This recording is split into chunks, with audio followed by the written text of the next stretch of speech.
Well, history was in the air at DuPage Airport as the only Zeppelin in the United States soared into town on one of its final stops of its 24-city tour. The Zeppelin's first flight dates back to the year 1900, and during World War I, Germany and the U.S. used the airship for surveillance missions. Today, the aircraft carries passengers on sightseeing tours. NCTV 17's Kevin Maychek tells us more.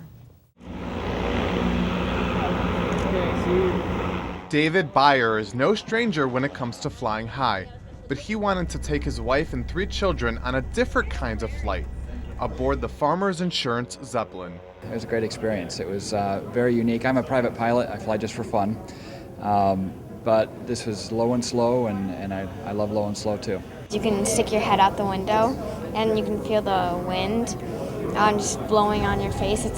It's just really fun.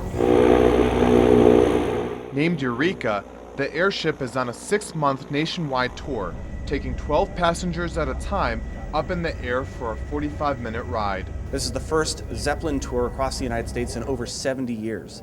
So, it's pretty much a unique experience that you can't really get anywhere else. Nearly 250 feet long, this Zeppelin is 15 feet longer than a Boeing 747 and 50 feet longer than the largest blimp. It also has a different structure that makes for a better sightseeing experience. We have an internal frame inside of our airship, which allows us to put the engines up and on the sides, away from the gondola. So it's a lot smoother, quieter ride.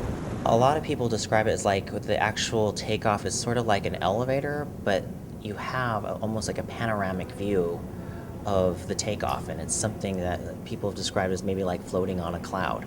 And those who took the ride felt like they were on Cloud 9. This is a different kind of airborne. It's slow speed. You get to see everything nice and clearly. It finishes out my bucket list, more or less. Reporting from the DuPage Airport, Kevin Maychek, Naperville News 17. The last time passengers toured in a Zeppelin was in the famous Hindenburg, which crashed in 1937.